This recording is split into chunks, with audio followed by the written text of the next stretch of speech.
Hello everyone, అందరూ ఎలా ఉన్నారు? Welcome back to Vani Reddy stories. ఇవాళ వచ్చేసి ఒక చిన్న టాపిక్ అండి. నాకు తెలిసిన ఇన్ఫర్మేషన్ నేను ఇక్కడ మీతో షేర్ చేసుకుంటున్నాను. ఈ వీడియో ఎండ్ వరకు చూసిన తర్వాత ఇందులో మీరైతే ఏ విధంగా ఈ వీడియోకి మీరైతే ఏ విధంగా ట్రీట్ చేస్తారో కామెంట్ చేయండి. సో డిప్రెషన్ అనేది ఎందుకు వస్తుందండి, దీని నుంచి మనం ఎలా ఓవర్కమ్ అవ్వాలి? సో డిప్రెషన్ అనేది చాలా విధాలుగా ఉంటుందండి. అది మనం చెప్పడానికే లేదు. డిప్రెషన్ అనేది డిఫరెంట్ మెంబర్స్ డిఫరెంట్ లాగా డిప్రెషన్లోకి వెళ్ళిపోతారు. ఏ రీజన్ లేకోకుండా, ఏ కారణం లేకోకుండా చిన్న విషయానికే డిప్రెషన్లోకి వెళ్ళిపోతారు. నార్మల్గా నాకు తెలిసినంత వరకు నేనేమనుకుంటున్నానంటే, డిప్రెషన్లో 3 రకాల మనుషులు ఉంటారు. ఎలా అంటే అదొక్కటి వచ్చేసి 3 రకాల మనుషులు ఉంటారు. ఒకటి ఏమీ జరగని వాళ్ళు, ఇది ఒక డిప్రెషన్. అన్నీ జరిగే వాళ్ళది ఒక డిప్రెషన్. అటు ఇటు middle class, upper middle class వాళ్ళు ఒక డిప్రెషన్. సో ఇది ఏంటి అంటే, కొంతమంది ఒక్కొక్కరు ఒక్కొక్కలాగా దీన్ని ట్రీట్ చేసుకుంటూ ఉంటారు. చిన్న విషయానికి కూడా, ప్రతి చిన్న విషయానికి ఎక్కువగా ఆలోచించడమే డిప్రెషన్. అది డిప్రెషన్లోకి వెళ్ళేటట్లు చేస్తుంది. ఓవర్ థింకింగ్ అనేది చేస్తే అది మనం డిప్రెషన్లోకి వెళ్ళినట్టు నాకు తెలిసి కదా. సో ఏదైనా సరే అండి, ఇప్పుడు అప్పర్ మిడిల్ క్లాస్ వాళ్ళ వరకు ఎలా ఉంటుంది అంటే, నార్మల్గా మనం తీసుకున్నామంటే అప్పర్ మిడిల్ క్లాస్ వాళ్ళకు ఒక ఇల్లు ఉంటుంది, ఒక కారు ఉంటుంది, తినడానికి నార్మల్గా సంపాదించుకుంటూ ఏదో జరుగుతూ ఉంటుంది అనుకోండి.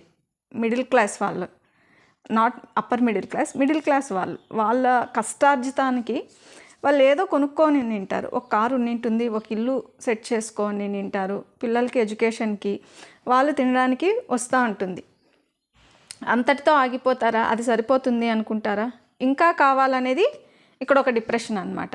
ఇలా కాదు, నాకు మంత్లీ ఒక 5 lakhs ఇన్కమ్ కావాలి, నాకు 10 lakhs ఇన్కమ్ కావాలి, నేను ఒక 3 ఇల్లులు కట్టాలి, అవి రెంట్లకి ఇవ్వాలి, తర్వాత అక్కడ సైట్లు కొని పెట్టాలి, తర్వాత నాకు బ్యాంక్ బ్యాలెన్స్ ఇంత ఉండాలి. సో అలా ఉన్నప్పుడే నాకు సాటిస్ఫాక్షన్ అనేది అదొక డిప్రెషన్ అనమాట. తర్వాత అది సెకండరీ అనమాట. తర్వాత అంత ఓకే, అంత ఆలోచిస్తున్నారు, అంత సంపాదించిన తర్వాత అంతటితో సాటిస్ఫై అవుతామా? అప్పుడు కూడా అంతటితో సాటిస్ఫై అవ్వం కదా, ఇంకా కావాలి. ఇంకా అప్పుడు 3 ఇల్లులు కట్టాము, ఇప్పుడు ఒక 5 ఇల్లులు కట్టాలి, పిల్లలు కాలు కింద పెట్టకుండా, మా పిల్లలు కాలు కింద పెట్టకుండా, మేము కష్టపడినట్లు కష్టపడకుండా వాళ్ళు ఒకేసారి వాళ్ళకు వచ్చేసేయాలి మొత్తం. వాళ్ళు ఎక్కడ వెళ్ళకుండా, మేము కష్టాలు పడినట్లు వాళ్ళు పడకుండా మేము అన్నీ వాళ్ళకి రెడీ చేసి పెట్టేసేయాలి. ఇది ఒక డిప్రెషన్. దాని గురించి ఆలోచిస్తూ ఉండడమే డిప్రెషన్ అనమాట. ఉన్న దాంట్లో ఎప్పుడైతే సంతోషపడతామో అప్పుడు డిప్రెషన్ లేకుండా ఉంటుంది. కానీ ఇంకా ఓవర్ థింకింగ్ ఇది కాదు.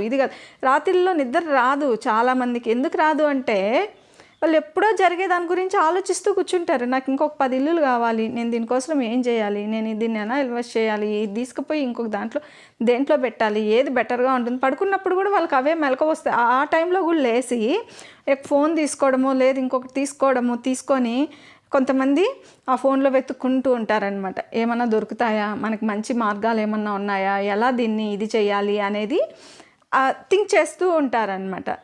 సో అది ఒక రకమైన మిడిల్ క్లాస్ వాళ్ళు ఎగ్జాంపుల్ చెప్తున్నానండి. సో లోయర్ మిడిల్ క్లాస్ వాళ్ళు రోజు డైలీ పని చేసుకునే లేబర్స్ వాళ్ళు ఎలా థింక్ చేస్తారు, వాళ్ళ డిప్రెషన్ ఎలా ఉంటుంది అంటే, నేను మంచిగా ఒక ఇల్లు కట్టేసుకోవాలి, ఒక కారు కొనుక్కోవాలి, దానికోసం నేను కష్టపడాలి, బాగా కష్టపడాలి అని వాళ్ళది ఒక డిప్రెషన్. అందరూ అలానే ఉంటారా అంటే చాలా వరకు ఇప్పుడు ఎక్కువ అలానే ఉన్నారు. ముందు ఇలా ఏం ఉండేది లేదు, నాకు పెద్ద ఇల్లులు కట్టుకోవాలి అట్లా కాదు. అప్పటికప్పుడు వాళ్ళు వ్యవసాయం పనులు చేసుకొని తినడానికి తిండి దొరికే దాని గురించి ఆలోచించేవాళ్ళు. ఇప్పుడు అలా కాదు కదా. మంత్లీ లక్షల్లో సంపాదించే వాళ్ళు ఉన్నారు, కోట్లలో సంపాదించే వాళ్ళు ఉన్నారు, వేలల్లో సంపాదించే వాళ్ళు ఉన్నారు, ఏమీ సంపాదించిన వాళ్ళు కూడా ఉన్నారు. సో ఏమీ సంపాదించిన వాళ్ళకి ఆశలు ఉండవండి. వాళ్ళు జాలీగా తినేసి తిరుక్కుంటూ ఉంటారు. వాళ్ళకి ఏం లేదు కదా, వాళ్ళు పెద్దగా పట్టించుకోరు. వాళ్ళకి సంపాదన మీద ఇంట్రెస్టే లేదు కాబట్టి వాళ్ళు ఏమీ సంపాదించట్లేదు. ఇంట్రెస్ట్ ఉంటే ఏదో ఒకటి చేయాలన్న ఆలోచన అయితే ఖచ్చితంగా ఉంటుంది. సో ఇప్పుడు అలా చేసేవాళ్ళు ఏం థింక్ చేస్తారు, వాళ్ళకు ఒక ఇల్లు కావాలి, ఒక కారు కావాలి, వాళ్ళ పిల్లల్ని చదివించుకోవాలి.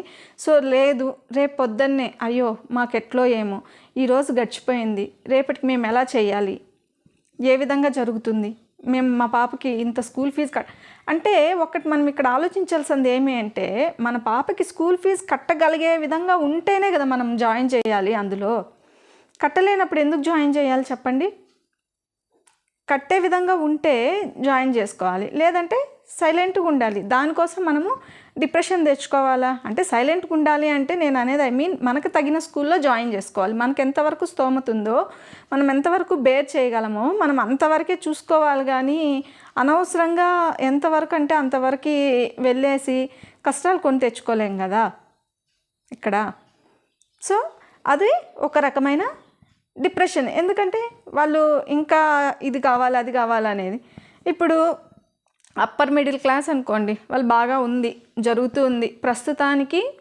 మంత్లో రెంట్స్ వాళ్ళు చేసి పెట్టుకున్నారు. ఒక 5 lakhs 10 lakhs వస్తూ ఉంది వాళ్ళకి మంత్లీ, ప్రాబ్లం లేదు. ఏదో జరిగిపోతూ ఉంది, 5 lakhs 10 lakhs వస్తూ ఉంటే కూడా అలాంటి వాళ్ళది ఒక డిప్రెషన్ అనమాట ఇక్కడ.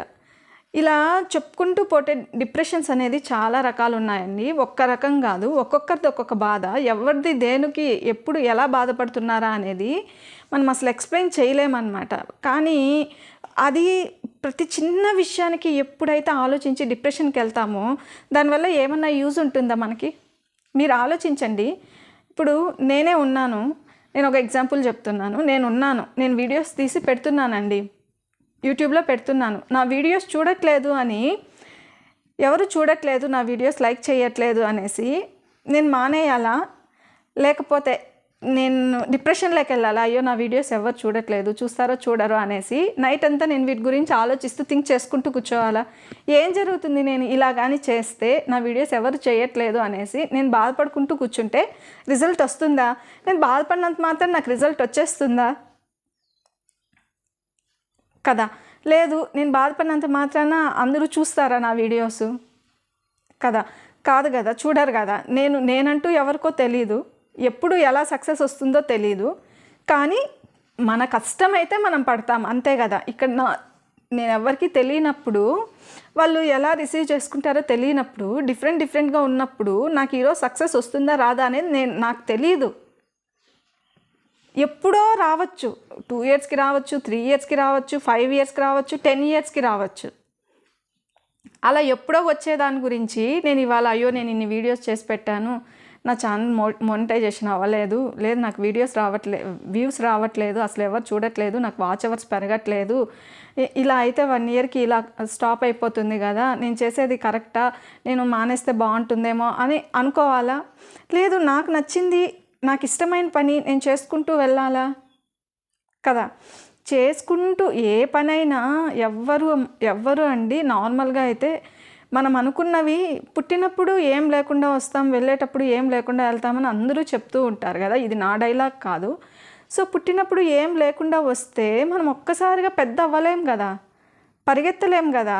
పుట్టానే పరిగెత్తామా? పరిగెత్తలేము. ఫస్ట్ పుట్టాలి, పక్కకి తిరగాలి, ప్రాకాలి, నడవడం నేర్చుకోవాలి, కింద పడాలి, లేవాలి, అప్పుడే కదా ఒక స్టేజ్కి వెళ్తాం. మన లైఫ్ కూడా అంతే. మనం ఇక్కడ ఏం చేయాలి, ఎలా చేయాలి, ఎక్కువ ఆలోచించాలా వీటి గురించి కాదు. మనం చేసే పనిని మీరు 10 పనులు చేసినప్పుడు మీకు సక్సెస్ రాలేదనుకోండి, ఎప్పుడో మీకు రాసి పెట్టుంటుంది ఖచ్చితంగా సక్సెస్ అనేది. మీ వేలో మీరు వెళ్తూ ఉంటే ఏదో ఒక రోజు ఖచ్చితంగా మీకు సక్సెస్ అనేది వస్తుంది. రాకుండా ఉండే ప్రసక్తే లేదు. సక్సెస్ అనేది ఖచ్చితంగా మీరు హార్డ్ వర్క్ చేస్తూ ఉన్నారనుకోండి, ఎప్పుడో ఒక్కసారి లైఫ్లో మీరు ఖచ్చితంగా సక్సెస్ అనేది మీ వెంట మీకు దేవుడు ఏదో ఒక రోజు రాసి పెట్టేసింటాడు. మీరు ఆ టైం వరకు వెయిట్ చేయాలి, తప్పదు. అలా అనేసి ఖాళీగా ఉండేసి నాకు ఇన్కమ్ రాలేదు, మీరు ఏం పని పాట చేయరు, ఖాళీగా ఉంటారు, నాకు డబ్బులు రావట్లేదు, నేను అలా అనుకుంటున్నాను, నేను ఇలా అనుకుంటున్నాను, కానీ నాకు మనీ రాలేదు, నేను ఇలా చేస్తే కష్టం, నాకు ఇలా అనుకుంటే మీకు అమౌంట్ వస్తుందా? రాదు కదా. ప్రతి దాంట్లోనూ కష్ట నష్టాలు సుఖాలు, మనం మనుషులం కదా, మనకే కదా వస్తాయి కష్ట నష్టాలు సుఖాలు. సో మనం ఎందుకు ఆలోచించట్లేదు? కాబట్టి కష్ట నష్టాలు అనేది ప్రతి ఒక్కరికి కామన్ అండి. మీరు ఒక్కరే కాదు, ప్రతి ఒక్కరి లైఫ్లోనూ కష్టం నష్టం అనేది ఉండనే ఉంటుంది. మీరు ఆలోచించాల్సింది ఏమి అంటే, మనం చేసే పని కరెక్ట్గా ఉందా లేదా? ఏదన్నా ఒక్క విషయం గురించి ఆలోచించే ముందు ఓకే మీరు ఆ విషయం ఆలోచిస్తున్నారు, మరీ ఓవర్గా ఆలోచిస్తున్నారు, నైట్ అంతా నిద్రపోకుండా ఆలోచిస్తున్నారు. లేదు మీరు ఒక 10th స్టాండర్డ్ ఫెయిల్ అయిపోయినారు, 10th స్టాండర్డ్ ఫెయిల్ అయిపోతే మీరు అంతటితో ఆపేస్తారా చదవడం? మీరు అప్పుడు ఆలోచిస్తారు, నేను 10th స్టాండర్డ్ ఫెయిల్ అయిపోయినాను, నేను ఇంక చదవలేను, నేను ఇంక చదవను అనుకుంటే మీ లైఫ్ అంతటితో ఎండ్ అయిపోతుంది. ఇంకా మీకు ఛాన్స్ ఉంది, ఇంకా ముందు ముందు మీరు ఎన్నో మంచి మంచి అవకాశాలు చూస్తారేమో. అంటే 10th ఫెయిల్ అయిపోతే మీకు ముందు ముందు ఇంకా ఉండదా గ్రోత్? 10th ఫెయిల్ అయిపోయిన వాళ్ళందరూ అంతటితోనే డ్రాప్ అయిపోతారా? కాదు కదా. మళ్ళీ ప్రయత్నించాలి కదా. మనము ప్రయత్నిస్తే ఇంకా ముందు ముందు మంచి ఫ్యూచర్ ఉంటుందేమో మనకు ఆ విషయం మనం అర్థం చేసుకోవట్లేదేమో ఆ ఏజ్లో. ఎప్పుడు కూడా మన ప్రయత్నం అనేది ఉండాలి. ఏ విషయమన్నా మనకు జరగలేదనుకోండి, ఆ విషయం గురించి మనం మరీ కూర్చొని అయ్యో నాకే ఎందుకు ఇలా జరిగింది, అయ్యో ఎందుకు ఇలా అయ్యింది, దానివల్ల ఏంటి నాకు ప్రాబ్లము అనేసి థింక్ చేసుకుంటూ ఉంటే డిప్రెషన్ అనేది ఏమవుతుందండి, ఎక్కువైతుంది. ఇప్పుడు ఏదో ఒక ఇన్సిడెంట్ జరిగింది, ఒక ఎగ్జాంపుల్, ఒక ఇన్సిడెంట్ జరిగింది అనుకోండి, నైట్ అంతా ఏడ్చారు, రాత్రిలో పడుకోలేదు, మార్నింగ్ మీరు లేవగలరా? కదా, లేస్తారా? ఎట్లాంటి గొప్ప వాళ్ళైనా నైట్ అంతా నిద్రపోలేదు, మీకు బాగా లేదు. ఒక మ్యారేజ్కి వెళ్తాం మనము, మ్యారేజ్కి వెళ్తే నార్మల్గా మన ఇంట్లో వాళ్ళదే మన దగ్గర అనుకోండి, నైట్లో మనకి అన్ని ఫార్మాలిటీస్ ఉంటాయి. మా సైడ్ అయితే అన్ని ఫార్మాలిటీస్ ఎక్కువ ఉంటాయన్నమాట. అలా ఫార్మాలిటీస్ ఉన్నప్పుడు నైట్ అంతా నిద్రపోరు, ఆల్మోస్ట్ నిద్రపోరండి. మార్నింగ్ మీరు యాక్టివ్గా వర్క్ చేస్తారా? మీకు నిద్ర వస్తుందా? మీరు ఇంట్రెస్ట్గా ఉండగలరా? ఏ వర్క్లో అయినా ఎవరైనా ఎటువంటి వారు, నేను చెప్తాను ఇక్కడ 100%లో 80% పీపుల్ అయితే నైట్ అంతా నిద్ర మేల్కొని మళ్ళీ కంటిన్యూగా వర్క్ చేయలేరండి కదా. అంత చిన్న విషయానికే మనం అంత బాధపడినప్పుడు మరి ఇంకా ఏదైనా విషయానికి మనం నైట్ అంతా నిద్రపోకుండా ఏడ్చి అలా చేస్తే దాని ఎఫెక్ట్ మీకు ఎన్ని రోజులు ఉంటుంది మీరు గమనించారా? మీకు తెలీదు. దానివల్ల అసలు హెడేక్ వచ్చేసి ఇంకా ఒక 2 days ఎక్స్ట్రా పని చేయలేకనో, లేదు సడన్గా ఫీవర్ వచ్చేసి సడన్గా బాడీ హీట్ అయిపోయి ఇలా చాలా ప్రాబ్లమ్స్ వస్తాయి. ఒక్కదానికి ఎన్ని లింక్ అయి ఉంటాయి అంటే అన్నీ ఉంటుంది. కాబట్టి ఇక్కడ డిప్రెషన్ అనేది తెచ్చుకోకపోవడము, మీకు ఏమైనా ప్రాబ్లం అయ్యింది అంటే పక్కన వాళ్ళు వచ్చి ఎవ్వరూ పట్టించుకోరండి. మనకి ఎంత ప్రాబ్లం ఉన్నా వాళ్ళు ఒక్కసారి చూస్తారు, లేదు ఒక్కసారి అడుగుతారు, లేదు మీరు పోయి చెప్పుకుంటారా నేను డిప్రెషన్లో ఉన్నాను, నాకు బూస్టప్ ఇవ్వండి, లేదు నాకు ఏదైనా గైడెన్స్ ఇవ్వండి అని మీరు వాళ్ళతో మాట్లాడతారా? వాళ్ళకి చెప్పుకుంటారా? చెప్పుకోలేరు. ఎవరైనా, నేను కానీ ఇంకొకరు కానీ చెప్పుకుంటే మీరే అనుకవైతారు కానీ ఓ వీడు డిప్రెషన్లో ఉండారా, లేదు వీళ్ళు 4 మాటలు వేద్దాం, వీడి మీద బురద చల్లుదామని చూస్తారు కానీ మిమ్మల్ని గైడ్ చేసి మిమ్మల్ని మోటివేట్ చేసి మీరు వెళ్ళండి ఈ పని చేయండి అని చెప్పే వాళ్ళు ఉండరండి. కాబట్టి ఎవరి పనులు వాళ్ళు చేసుకుంటూ వెళ్ళడమే కానీ ఎప్పుడు కూడా నేను ఇలా అయిపోయాను, ఇంతే నా లైఫ్ అనుకుంటే మాత్రము అది మీ చేజేతుల మీరే చేసుకునేదే అవుతుందన్నమాట.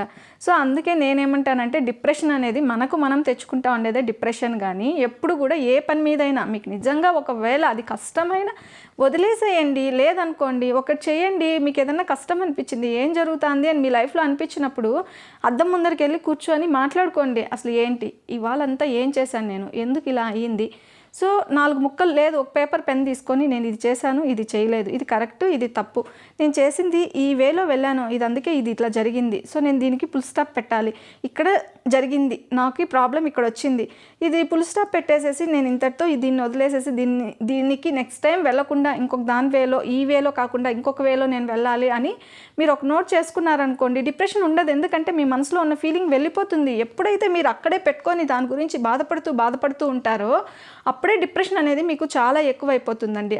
అలా ఎప్పుడూ ఉండద్దండి. ఏ విషయాన్నైనా ఎంత పెద్ద కష్టం లేనిదే మనుషులం కాదు, మానవులం కాదు, మనకే కష్టాలు అనేది వచ్చేది. అదొక్కటి మనం బాగా గుర్తుపెట్టుకోవాలి. నేనేమంటానంటే డిప్రెషన్ నుంచి బయటపడాలంటే ఫస్ట్ అయితే మనకు తెలిసిన విషయాలు కాదు కానీ మనకి ఎవరికైనా బాధలు అనేది ఉంటాయి, దాని మీద ఎక్కువ థింక్ చేయొద్దండి. ఎక్కడిది అక్కడ వదిలేసి వెళ్తూ ఉండాలంతే. వెళ్తూ ఉంటే డిప్రెషన్ అనేది ఏమి ఉండదు. ఎప్పుడైతే దాని గురించి పదే ఆలోచిస్తూ ఉంటామో అప్పుడే మనకి లేని ప్రాబ్లమ్స్ వచ్చి మనల్ని చూడడానికి కూడా ఫైనల్గా ఎవరు ఉండరు, మన దగ్గరకు వచ్చి కూడా ఎవరు ఏం చెప్పరండి. కాబట్టి మన వేలో మనం ఎంతవరకు మనకు నాలెడ్జ్ ఉందో అంతవరకు మనం 10 సార్లు ప్రయత్నించండి, 15 సార్లు ప్రయత్నించండి. అనవసరమైన మెంటల్ టెన్షన్ పెట్టుకోవద్దండి. మీ మైండ్‌కే మీ తర్వాత మీకేమన్నా అయినా కూడా ఎవ్వరు మీ గురించి ఆలోచించరు. ఫ్యామిలీ కూడా ఒక 4 డేస్ 5 డేస్ బాధపడుతుంది. నార్మల్ అయిపోతుంది తర్వాత. కాబట్టి ఇలాంటి డిప్రెషన్స్ ఏమొద్దు అండి. మన లైఫ్లో ఎప్పుడు కూడా ఏది జరిగినా మనం మంచికే అనుకోండి. జరుగుతాయండి చెడ్డ, కష్టం, నష్టం అనేది కంపల్సరీ జరుగుతాయి. అవన్నీ వాటి గురించి ఆలోచించుకొని కూర్చొని జరిగింది మీరు ఒకవేళ అలా జరిగిందే అనుకోండి, జరిగినంత మాత్రాన మీరు ఆలోచిస్తే వచ్చేస్తుంది. ఇప్పుడు మీకు తెలియకోకుండా ఎలానో మీరు 1 లక్ష 2 లక్షలు పోగొట్టుకున్నారు. దాని గురించి ఆలోచిస్తూ కూర్చున్నారు అనుకోండి, వచ్చేస్తుందా అమౌంట్? మీరు పోగొట్టుకున్న అమౌంట్ వచ్చేస్తుందా? రాదు. నెక్స్ట్ ఏం చేయాలి? తెలుసో తెలియకో పోగొట్టుకున్నారు, అంతటితో వదిలేయండి. బాధపడుతూ ఉంటే అది ఎలాగో రాదు. ఏం చేయాలి, ఎలా మనము ముందుకెళ్ళాలి అనే దాని గురించి ఆలోచించి డిప్రెషన్ అనేది ఈజీగా పోతుందండి. మనకు మనమే మందు రాసుకోవాలా, పక్కన వాళ్ళు ఎవ్వరూ మందు రాయరు. కాబట్టి డిప్రెషన్స్ అనేది చాలా విధాలుగా వస్తూ ఉంటాయి, వెళ్తూ ఉంటాయి. బట్ మనం దాని గురించి ఎక్కువ థింక్ చేసుకుంటే మాత్రం డిప్రెషన్లో ఖచ్చితంగా వెళ్తాము. అలా వదిలేసి ముందుకు వెళ్తూ ఉంటే మాత్రం మన ఫ్యూచర్ చాలా బాగుంటుంది. ఎప్పుడు మన కష్టాన్ని మాత్రమే నమ్ముకోవాలండి. మన వీడియో నచ్చినట్లయితే లైక్ చేయండి, సపోర్ట్ చేయండి, సబ్స్క్రైబ్